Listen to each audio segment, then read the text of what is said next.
ഹരേ കൃഷ്ണ. നമുക്ക് വളരെ സ്വാദിഷ്ടമായ ഒരു കോളിഫ്ലവർ ടിക്ക മസാല ഉണ്ടാക്കാം.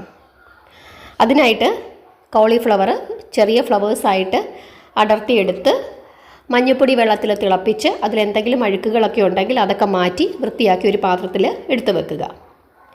ഇതൊന്ന് മാരിനേറ്റ് ചെയ്യണം. അതിനായിട്ട് ഒരു പാത്രത്തിലേക്ക് കുറച്ച് തൈര്, മഞ്ഞൾപ്പൊടി, മുളകുപൊടി, ജീരകത്തിൻ്റെ പൊടി, മല്ലിപ്പൊടി, ജീരകം ചെറിയ ജീരകത്തിൻ്റെ പൊടിയാണ്, മല്ലിപ്പൊടി, ഗരം മസാലപ്പൊടി, കുറച്ച് മല്ലിയില, ഉപ്പ്, കുറച്ച് കടലമാവിൻ്റെ പൊടി, ഇത്രയും സാധനങ്ങൾ ചേർത്ത് യോജിപ്പിക്കണം.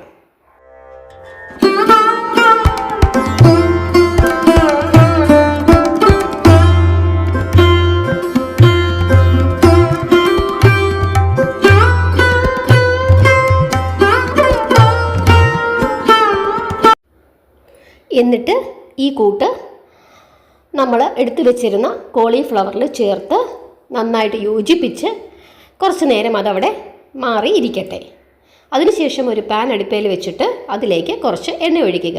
എന്നിട്ട് ഗ്രാമ്പൂ, പട്ട, ഏലക്ക അതൊക്കെ ഇട്ട് അതൊന്ന് ചെറുതായിട്ടൊന്ന് ചൂടായി വരുമ്പോഴേക്കും അതിലേക്ക് കുറച്ച് മല്ലിയില ചേർക്കുക. മല്ലിയില ഒന്ന് ചെറുതായിട്ട് ചൂടായി വരുമ്പോഴേക്കും അതിലേക്ക് അണ്ടിപ്പരിപ്പ് ചേർക്കുക. അതിനുശേഷം അതിലേക്ക് നമ്മൾ കുറച്ച് തക്കാളി, നമ്മൾ എത്രയാണോ, ഞാൻ ഒന്നും അളവ് പറയാത്തതിൻ്റെ കാരണം ഞാൻ എടുക്കുന്ന കോളിഫ്ലവർ ആയിരിക്കത്തില്ല നിങ്ങൾ എടുക്കുന്ന കോളിഫ്ലവറിൻ്റെ അളവ്. അതുകൊണ്ട് ഞാനിപ്പോൾ ഈ എടുത്ത കോളിഫ്ലവറിന് ഈ തക്കാളി, അതായത് ഒരു വലിയ തക്കാളി, ആ തക്കാളിയും കൂടെ എടുത്ത് ഒന്ന് യോജിപ്പിച്ച് അടച്ചു വെച്ചു. ഇനി ഇതെല്ലാം ഒന്ന് നന്നായിട്ട് വേകണം. വെന്തതിന് ശേഷം ഇത് നമുക്ക് നന്നായിട്ട് അരച്ചെടുക്കണം.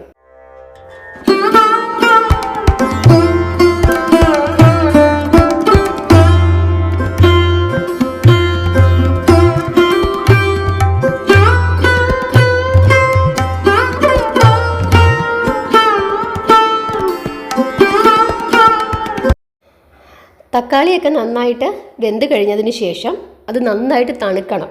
തണുത്തിട്ടേ അരയ്ക്കാവൂ, നന്നായിട്ട് അരയ്ക്കണം.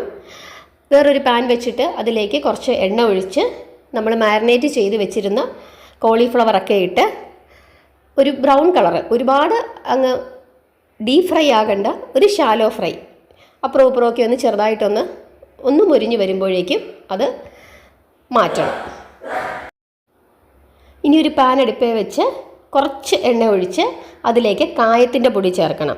അതിനുശേഷം അതിലേക്ക് കുത്തിയരിഞ്ഞ് കുറച്ച് ഇഞ്ചി ചേർത്തിട്ട് ഒന്ന് ചെറുതായിട്ടൊന്ന് വാടി വരുമ്പോഴേക്കും അരച്ച് വെച്ചിരുന്ന അരപ്പ് അതിലേക്ക് ചേർക്കണം. ഇനി അതിലേക്ക് നമുക്ക് കുറച്ച് പൊടികൾ ചേർക്കാനുണ്ട്. മഞ്ഞൾപ്പൊടി ചേർക്കണം, മുളക് പൊടി ചേർക്കണം, അതുപോലെ മല്ലിപ്പൊടി, ചെറിയ ജീരകത്തിൻ്റെ പൊടി, ഇത്രയും ചേർക്കണം. ഗരം മസാല ഇനിയിപ്പോൾ ചേർക്കണ്ട, കാരണം നമ്മൾ അരച്ചിട്ടുണ്ട്.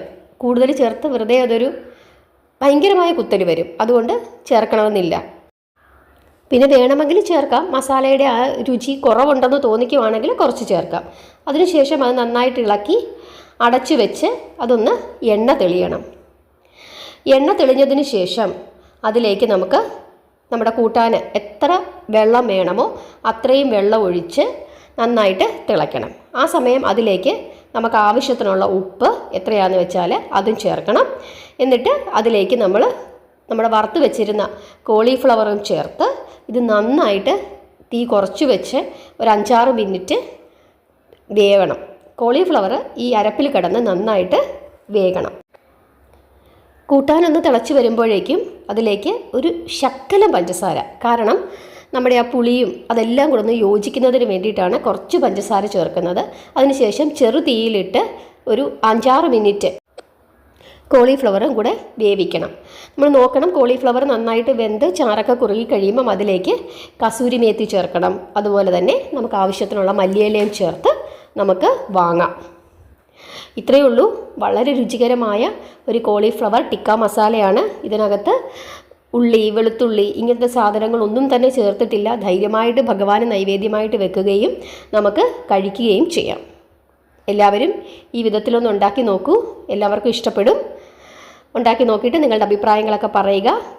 വീഡിയോ കണ്ടിട്ട് എന്താണ് നിങ്ങളുടെ അഭിപ്രായമെന്ന് അതും കൂടെ പറയുക. വളരെ രുചികരമായ ഒരു ടിക്ക മസാലയാണ്. ഹരേ കൃഷ്ണ.